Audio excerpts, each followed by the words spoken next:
At this transit camp on the Chad-Sudan border, women hand out bowls of food to orphaned children.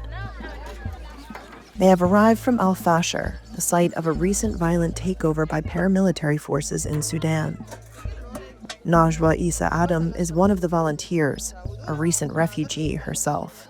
والله عايشين بفعاليات خيرية من شباب تينا سواء كان شباب السودان. Adam buys and prepares food for newly arriving refugee families, using money donated by other refugees living in Tine. شباب معي هنا وبيشاركوا معنا وكده فبيساعدوا الناس يعني احنا زي 6-7 نفر كده فقاعدين نساعدوا اخواننا هنا يعني. There is little international humanitarian aid available to families arriving at the border town. Of the handful of NGOs working in Tine, none provide durable shelter, not even tents, only plastic tarps. Doctors Without Borders, or MSF, runs a clinic in the camp. It says about 1 in 4 children are malnourished, and that the situation is getting worse with families fleeing al-Fashir.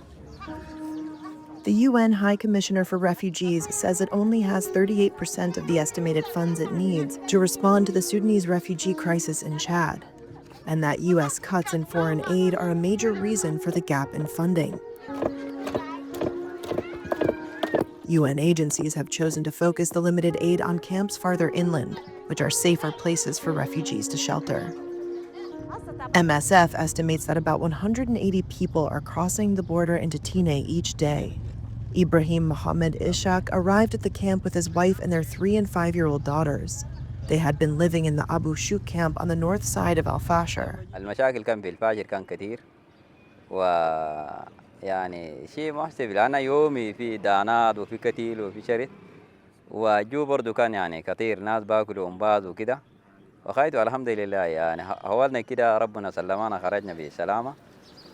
Al-Fashir fell to the Rapid Support Forces paramilitary in October after 18 months of violence. It marked a turning point in the 2.5-year war between the militia and the Sudanese army.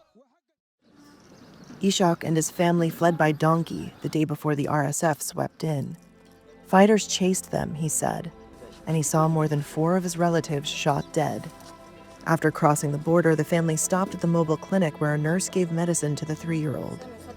They were handed a temporary tarp, water jug, teapot, and soap at a UNHCR checkpoint. The family was then driven to a transit site about 4 miles away from the border, joining some 1,500 other refugees awaiting transfer to camps farther inland.